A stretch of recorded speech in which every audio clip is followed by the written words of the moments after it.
ini ditinggalin sama istrinya karena kakinya hilang saat lagi pernikahan. Jadi di pernikahan ceweknya itu lagi digendong sama suaminya. Tiba-tiba suaminya jatuh dan istrinya langsung ninggalin dia begitu aja. Karena suaminya sakit harus diamputasi dan kehilangan kakinya. Suaminya benar-benar kacau banget, tapi setiap hari dia berusaha berjalan diajarin sama pelatihnya ini. Sampai si suami itu udah capek banget sama hidupnya karena baru nikah aja dia udah cerai. Dia memilih untuk menghabisi hidupnya aja dan gak mau pakai kaki itu. Tapi ketika cewek yang bantuin dia itu angkat roknya, dia langsung merasa bersalah banget karena cewek mengalami kaki yang sama dia. Sampai suatu saat cowok itu jadi terkenal banget karena dia menjadi atlet terkenal bagi pria-pria memiliki disabilitas. Ketika mantannya mau balikan, dia udah gak mau sama sekali karena sekarang dia itu pacaran sama pelatihnya dia.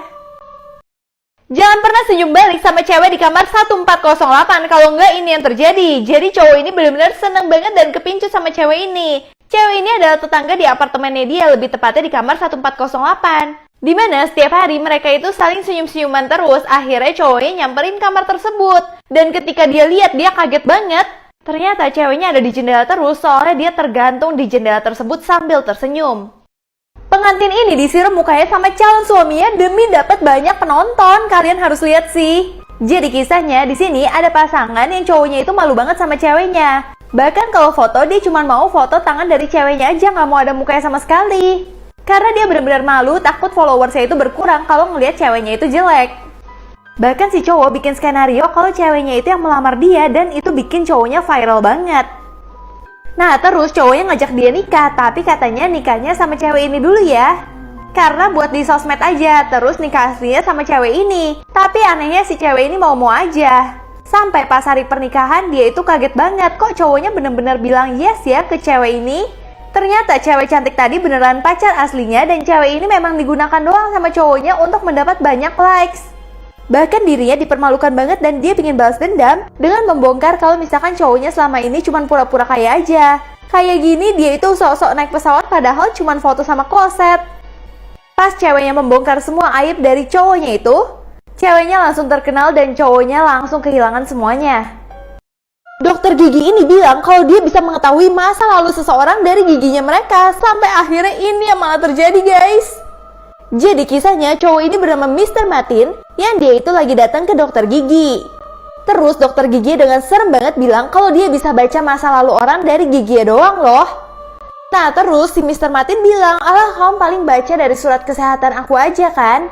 Tapi lama-kelamaan dokter itu bilang, kamu pernah sekolah di sini kan? Terus kamu juga sering ngebully anak-anak di sekolah. Terus dokternya bilang, kamu ingat gak sama anak kecil yang rambutnya merah yang sering kamu bully? Nah si Mr. Martin jadinya baru sadar kalau dokternya itu adalah anak yang dulu dia sering bully. Dan sekarang dokternya akan menghabisi nyawanya dia. Di dunia ini tiba-tiba orang yang pacaran akan meninggal dan yang selamat itu cuma yang jomblo.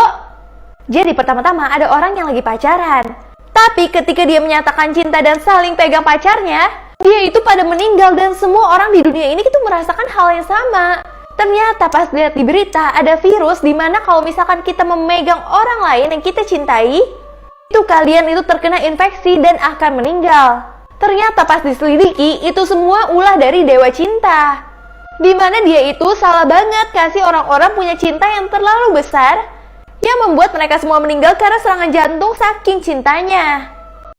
Wanita tua ini gak pernah mau kalau misalkan tetangganya itu cewek yang hamil. Sampai akhirnya dia ngelakuin ini supaya ceweknya gak jadi hamil.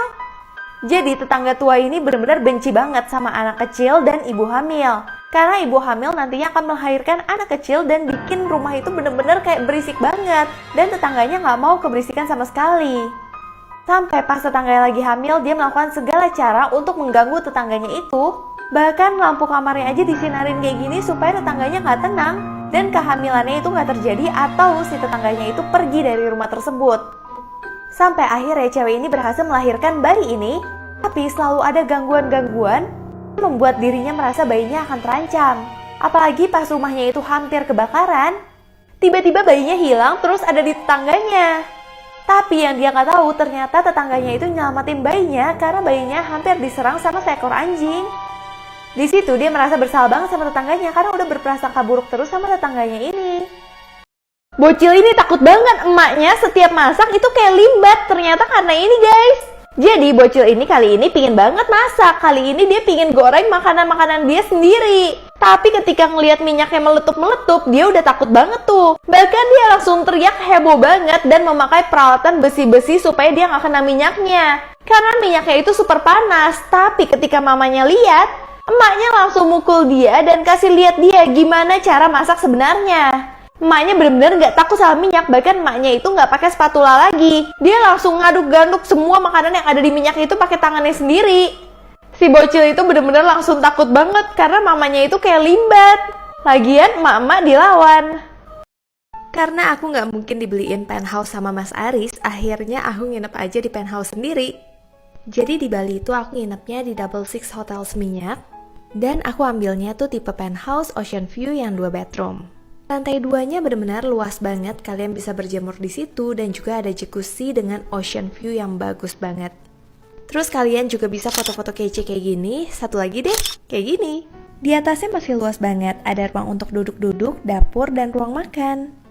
Kamar mandinya juga luas banget dan yang paling kita suka ada ruang besar kayak gini untuk kita nonton dan kumpul-kumpul. Turun ke bawah di lantai 1 ada satu kamar lagi dengan kamar mandi yang sangat mewah.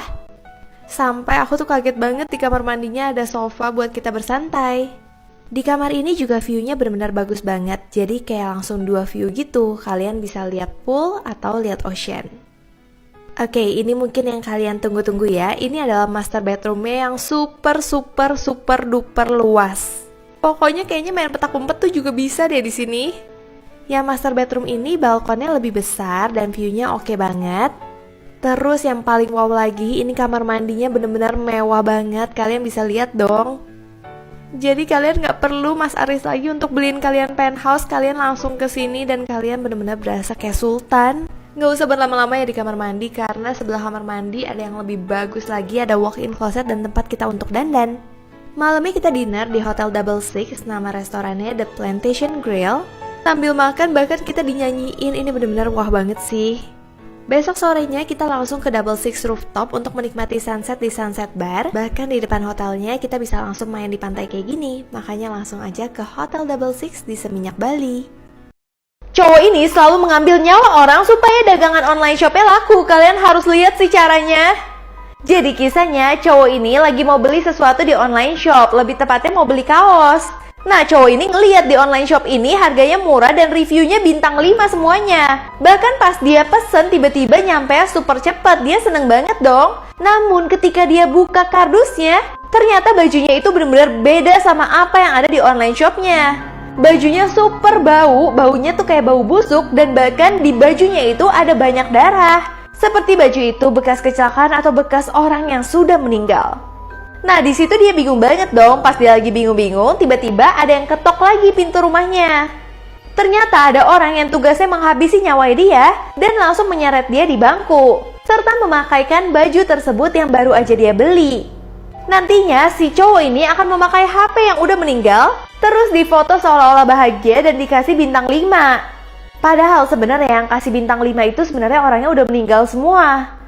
Makanya online shopnya dia selalu laku.